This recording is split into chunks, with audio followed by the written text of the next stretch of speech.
Eh bien, bonjour à tous. Aujourd'hui, on se retrouve pour une vidéo que je m'attendais pas à faire. En fait, pour ceux qui me connaissent déjà, à la base, je devais faire un documentaire qui racontait l'histoire de Wuthering Wave. J'avais fait plusieurs streams où j'avais, pendant 2 semaines intenses, fini le jeu à nouveau, recommencé le jeu de zéro et fait toute la quête d'histoire en lisant et en recherchant et en allant beaucoup plus en profondeur pour comprendre le lore parce que je sentais qu'il y avait quelque chose. Et donc là, ça fait quelques mois que j'ai fait ça et je n'ai pas donné de nouvelles. Alors, la première raison, c'est parce que League of Legends est un jeu incroyable.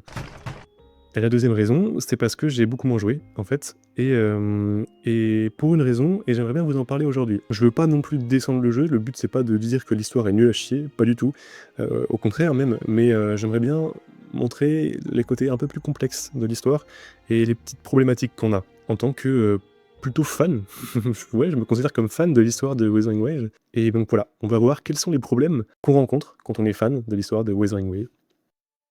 Ah oui, j'ai oublié de vous dire aussi, j'ai, à peu près les points globaux de ce que je veux aborder, ce que j'ai pensé. J'ai fait des petites notes là sur un cahier random, mais c'est pas vraiment quelque chose avec un script précis. Je vais vous parler, là je suis debout avec mon téléphone dans la main et donc ça risque de pas être très pro, mais je voyais pas de meilleure manière d'aborder ça. C'est un peu nécessaire de se poser et de parler, tranquille, entre nous, sans, faire de grandes histoires, quoi. Voilà, bref, on y va. Pour commencer, en fait, il y a un truc qui me trouble, c'est à quel point, en fait, on a une histoire qui n'avance pas vraiment. Je m'explique. Ça fait environ 2 ans que le jeu existe, mais le rover, il est à peu près pareil maintenant que celui qu'on avait, vu la première fois. Alors, on a des petites bribes d'informations, des petites infos qui sont parfois croustillantes, mais en réalité, on n'en sait pas trop plus que ça sur, vraiment qui il était. On avance, c'est sûr, mais c'est extrêmement long. 2 ans, 2 ans. Et en fait, parfois, j'ai l'impression de regarder un peu un cartoon, vous voyez, genre, qu'on voyait à la télé, le petit cartoon du dimanche, quoi. Tom et Jerry. Genre, il se passe plein de trucs, c'est amusant, on passe un bon moment, mais à la fin, ça revient toujours à la normale. Genre, ça revient forcément à: «OK, il s'est passé plein de trucs, bon, maintenant Tom est un chat». Merde, j'ai confondu. Bon bref, il y en a un qui reste le chat et l'autre qui est la souris et il y en a pas un qui a mangé l'autre, il a failli, mais non, non, non, au final, les 2 restent la même chose. Il y a pas d'évolution énorme ou si conséquente, en fait. Genre, c'est toujours: «Ah, on l'a échappé belle, maintenant on peut revenir à nos occupations, quotidiennes tranquillement». Mais dans un mois, ça va redevenir une catastrophe et ça monte et ça redescend tranquille, c'est bon, c'est réglé, les gars. On verra le mois prochain. Et genre, c'est un peu la sensation que j'ai. C'est étrange, c'est étrange. On a quand même des informations qui viennent, mais souvent c'est assez aux F tiers. Genre: «Oui, ce perso adore le fromage, nice. Ah oui, et on a appris avec ce perso à apprendre le piano». Enfin, on lui a appris le piano, bon bref, on sait tous que je parle de Shortkeeper, mais vous voyez ce que je veux dire? C'est assez substantiel. Ouais, non, j'ai pas utilisé un mot que je connais pas, mais ça reste très vague. C'est stylé, c'est cool à voir, ça crée des belles situations. J'adore la quête de Shortkeeper, incroyable, mais bon, bah, dans les faits, dans le même type de problème, je dirais que certains personnages manquent beaucoup de développement, de construction. Genre, ils arrivent d'un peu nulle part, pas tous, mais certains arrivent d'un peu nulle part, on les a vus avant brièvement ou pas, et hop là, ils sont les stars de la mise à jour, on les met en avant, feu d'artifice, tout ça, et puis plus rien. Ils disparaissent. Il suffit personne en fait. Et ils reviendront, allez, dans 5-6 mises à jour. Et je trouve ça un peu dommage, parce que du coup, ils ont une importance que dans leur lieu de vie, dans leur, là où ils sont localisés, quoi. C'est tout. Dans l'histoire en global, bon, bah, en vrai, ils servent pas à grand chose. Évidemment, il y en a qui sont plus intéressants que d'autres, mais quand même, c'est un problème qui est récurrent et qui est plutôt embêtant, je trouve. Et en fait, même dans leur région natale, bah, on les voit pas tant que ça, en fait. Ils sont même pas tant utilisés que ça. Bon, ouais, on voit des quêtes, quoi. De temps en temps, hey, coucou, j'existe. Mais ouais, je ressens un manque là-dessus. Et je pense pas être le seul. Ah oui, un point important aussi, dont je voulais absolument parler. Carrément, je m'assois. Le manque de motivation des antagonistes, le manque d'explication sur leur motivation. On sait pas. En fait, quand on regarde les ennemis principaux dans Wuthering Wave, l'organisation qui revient constamment d'une région à l'autre, c'est celle des Fractsilus. Alors, on a aussi d'autres menaces dans l'univers, on a le Lament, on a les Tacet Discord, Trinodians, mais les antagonistes que l'on rencontre réellement dans l'histoire, ceux qui semblent tirer les ficelles derrière la plupart des événements, ce sont surtout les Fraxilus. Et bah pourtant, c'est pratiquement rien de leur motivation. Au début du jeu, il est sous-entendu qu'ils possèdent des informations extrêmement importantes. Ils disent même que ce qu'ils savent est tellement puissant, tellement fondamental que si le rover apprenait la vérité, eh ben, il les rejoindrait volontairement directement. Mais dans ce cas, la question elle devient évidente. S'ils veulent nous rallier à leur côté, la logique voudrait qu'ils expliquent leur point de vue, mais ils le font jamais. Résultat, on sait toujours pas ce qu'ils veulent. Et ça donne parfois l'impression de vraiment voir un méchant dessin animé, encore une fois. Un méchant de dessin animé qu'on voyait passer le samedi matin, qui est méchant, et qui est méchant parce qu'il aime être méchant. Bon, genre maintenant, nous, on est habitués à voir des séries, des films qui sont ultra bien poussés. En ce moment, j'adore regarder les films, là. Pour ceux qui connaissent, il y a un mec que je kiffe, c'est David Fincher. Il fait des films incroyables. Et c'est trop passionnant de voir comment il fait venir l'histoire, il joue avec les détails, il joue avec tous les sens de l'observateur. J'abuse quand j'ai tous les sens, mais voilà, il y a un effort qui est fait et on est habitué à avoir de la qualité en fait. Et Weathering Wave sait nous donner de la qualité dans beaucoup d'autres choses. Pourquoi ils pourraient pas nous en donner là-dedans? Ils ont les moyens, genre. Genre, on sait que dans la réalité, les gens font pas de mauvaises choses juste pour être méchants. On sait qu'il y a toujours quelque chose, un background, il y a toujours une logique, une idéologie, il y a une justification qui existe. Et bah, pour l'instant, dans Weathering Wave, il y a toujours pas de justification. C'est toujours vague, très vague, trop vague. Et en vrai, on pourrait l'accepter.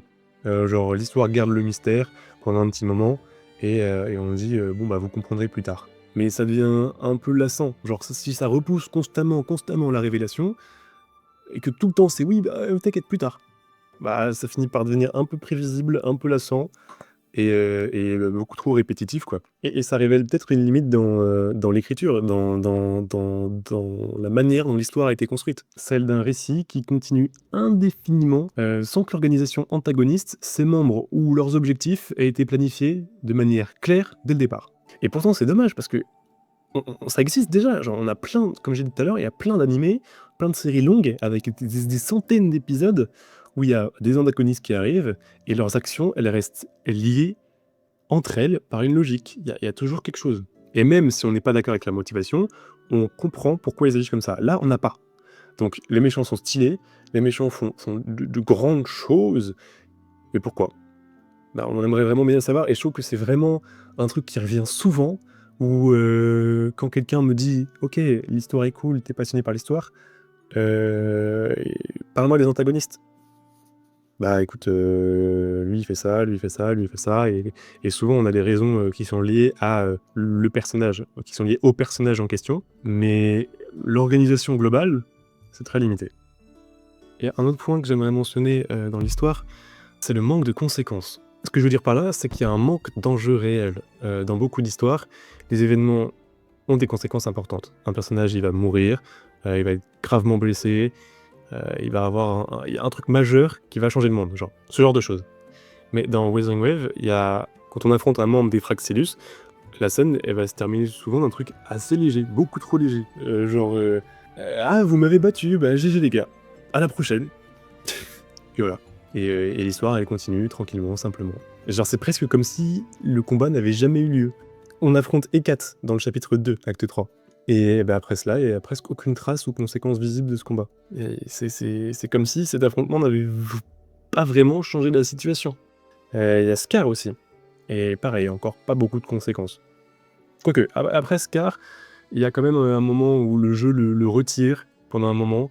On ne voit pas trop, et donc on peut voir un léger impact quand même.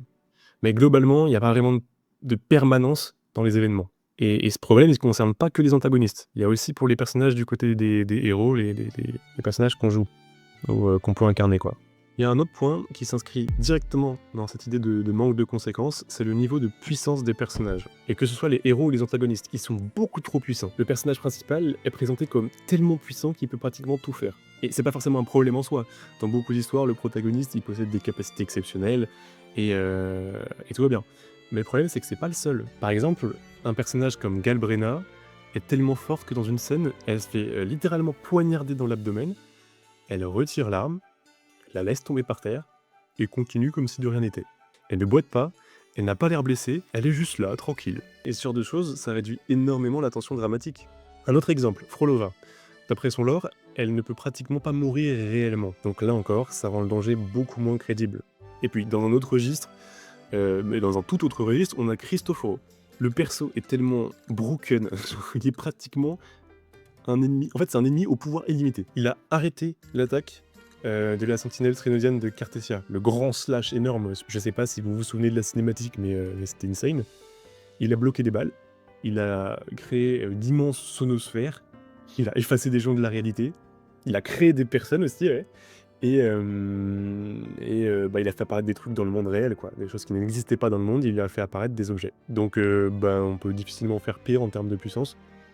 Et en fait, avec ce genre d'échelles de puissance qui sont démesurées, comment est-ce que ces persos peuvent vraiment être vaincus? Parce que si tout le monde peut survivre aux situations extrêmes, euh, est-ce que les situations extrêmes sont vraiment des situations extrêmes? Est-ce que ça veut vraiment dire quelque chose? Plus trop. Il n'y a plus vraiment de limites, plus vraiment de sacrifices, plus vraiment de pression. Et on finit presque par se dire que quoi qu'il arrive, en fait, on finit pas presque, on finit par se dire que quoi qu'il arrive dans l'histoire, tout le monde va survivre et tout va finir par s'arranger. On en revient encore à ce même problème.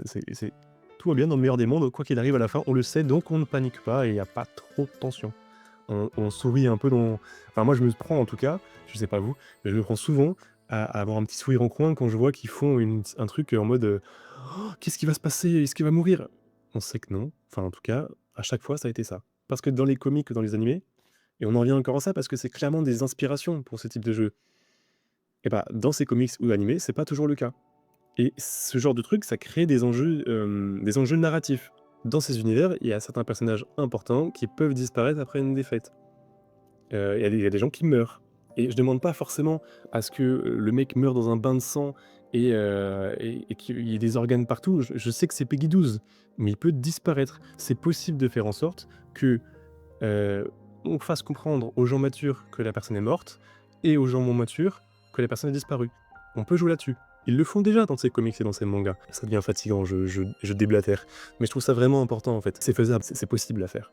Et on pourrait dire, ouais, mais comment tu fais si quelqu'un est fan d'un perso et que l'histoire le tue? Et dans un premier temps, on peut se dire, bah c'est pas normal, genre c'est pas cool pour les gens qui jouent le perso. Mais en fait, si ton perso, c'est un antagoniste ultra fort, ultra stylé, qui affronte le héros et qui donne tout ce qu'il a, tout son pouvoir et qui finit par être défait, bah c'est stylé quand même. Ton perso toujours, enfin il est toujours aussi stylé dans ta box. Ça n'enlève pas le fait qu'il est toujours autant stylé. Genre, je sais pas comment dire, mais je comprends l'argument, mais je trouve qu'il est pas si juste. Un autre point important qui concerne la quantité de terminologie introduite dans le jeu. J'ai l'impression que le jeu ajoute beaucoup trop de nouveaux termes en très peu de temps. Pourtant, je passe énormément de temps à analyser l'histoire. En fait, je fais pas que la jouer une fois. Je revois les scènes, je relis les dialogues, j'essaie de connecter les éléments entre eux, comprendre ce que le personnage dise vraiment, et s'ils utilisent des expressions, est-ce qu'elles ont été bien traduites? Comment tout ça tourne autour de l'univers? Qu'est-ce qui se connecte ou non? Et si je faisais pas ça, et les gens qui ne font pas ça ne peuvent pas comprendre les événements réellement. Ils peuvent dire « Ok, il s'est passé ça. Pourquoi? Je sais pas trop. » Et c'est là que le problème apparaît. Parce qu'en fait, on a une surcharge d'informations. Même pour quelqu'un qui fait cet effort. Certaines parties restent difficiles à suivre. J'ai du mal à raconter certaines histoires. En fait, on a trop de nouveaux concepts d'un coup. Je pense que le problème, il vient surtout du fait que chaque nouveau patch ou acte introduit beaucoup trop de nouveaux concepts. Alors c'est bien qu'il y ait une quantité de contenu, mais est-ce qu'on est vraiment obligé d'aller chercher des noms aussi compliqués pour simuler une complexité d'histoire? On a vu qu'il y avait des personnages qui étaient beaucoup trop simplets dans la partie antagoniste, on a parlé, et du coup pour pallier à ça, ils vont essayer de rajouter une fausse complexité à travers des mots compliqués.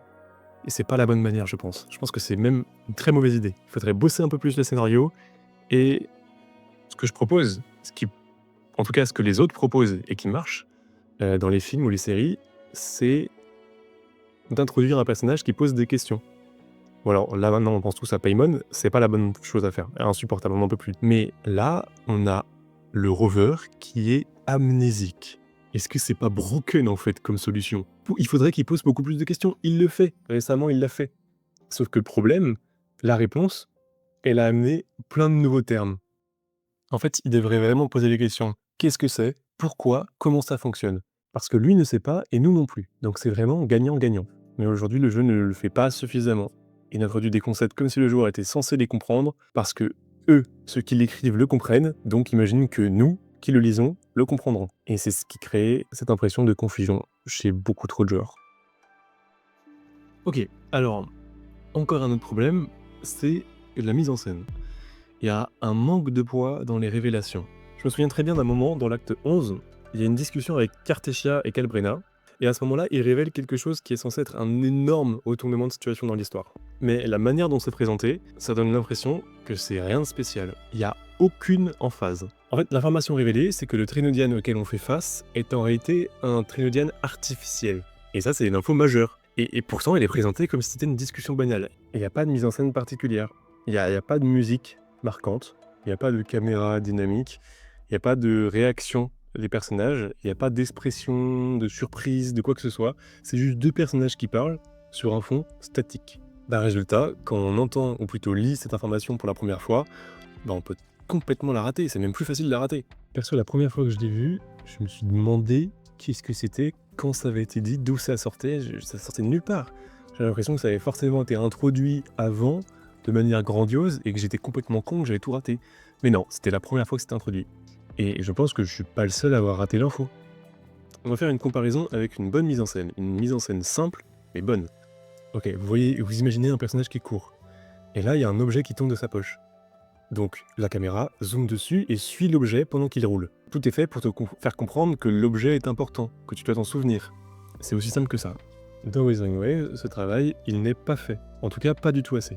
Parce qu'on se retrouve avec tout qui a le même poids, et c'est ça le vrai problème. Toutes les informations, elles semblent avoir le même niveau d'importance. Il n'y a pas de hiérarchie, il n'y a pas de moment qui ressort vraiment. Donc soit tout est important, soit rien ne l'est. Conséquence, si tu fais pas un effort actif pour analyser les dialogues, reconnecter les éléments, revenir en arrière, tu vas forcément passer à côté de certaines choses. Parce que l'histoire, elle n'est pas construite de manière à guider naturellement vers ce qui est important. Et ça empathie sur le ressenti des joueurs. En tout cas, la plupart des joueurs ressentent qu'ils ont compris ce qui s'est passé, mais qu'ils n'ont pas compris pourquoi c'était important. Ils n'ont pas une direction claire. Ils savent pas vers quoi on va aller, vers quoi l'histoire les emmène. Et au final, ça revient toujours au même problème. Les événements existent, mais ils n'ont pas le poids qu'ils devraient avoir. Les quoi, les pourquoi, les comment, les quand, ils sont tout le temps survolés. Et ça rend l'histoire beaucoup moins impactante. Elle pourrait l'être beaucoup plus. Maintenant, il y a un point que je trouve important, c'est le gameplay dans l'histoire. Je pense que le gameplay est agréable quand on en a, mais le problème c'est que dans l'histoire, il n'y en a pas vraiment. Au début du jeu, on en avait dans certaines parties. Si tu prends par exemple certaines quêtes, comme celle de Shangli ou Jinxi, en acte 7, je crois, on avait des puzzles, des combats de boss, des mini-boss, des ennemis qui apparaissaient régulièrement.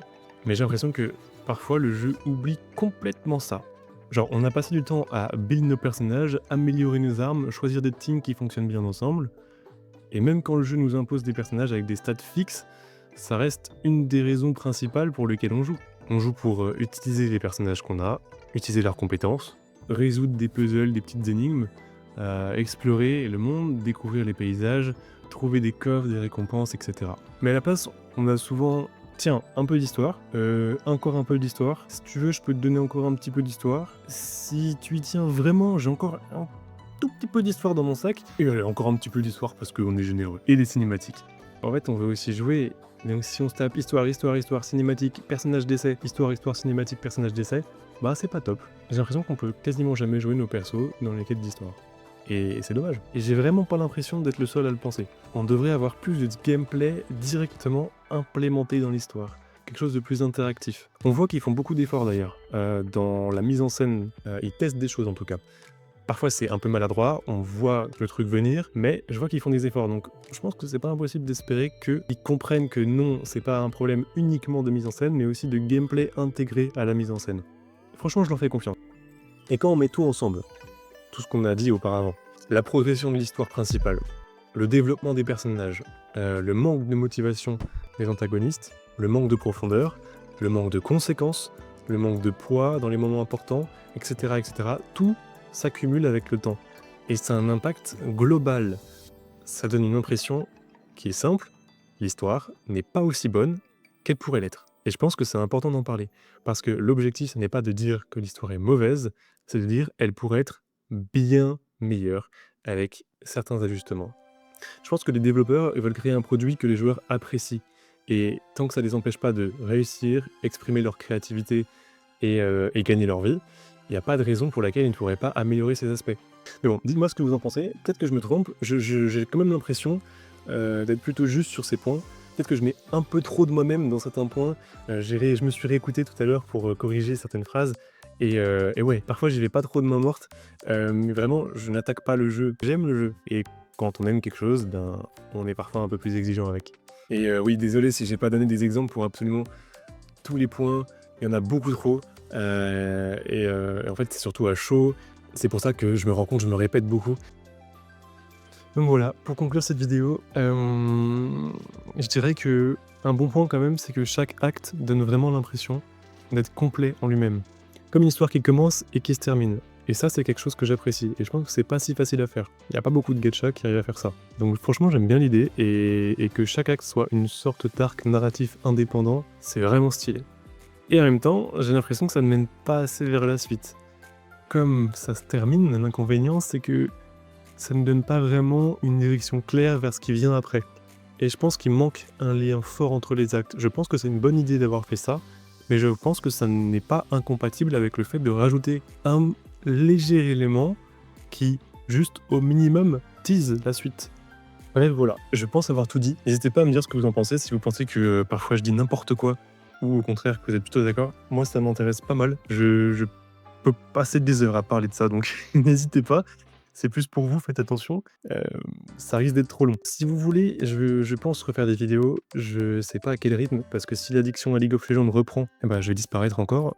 Je pense pas, mais on sait jamais. N'hésitez pas à venir sur Discord pour m'insulter ou me parler, ça dépend. Et voilà, on a fait le tour.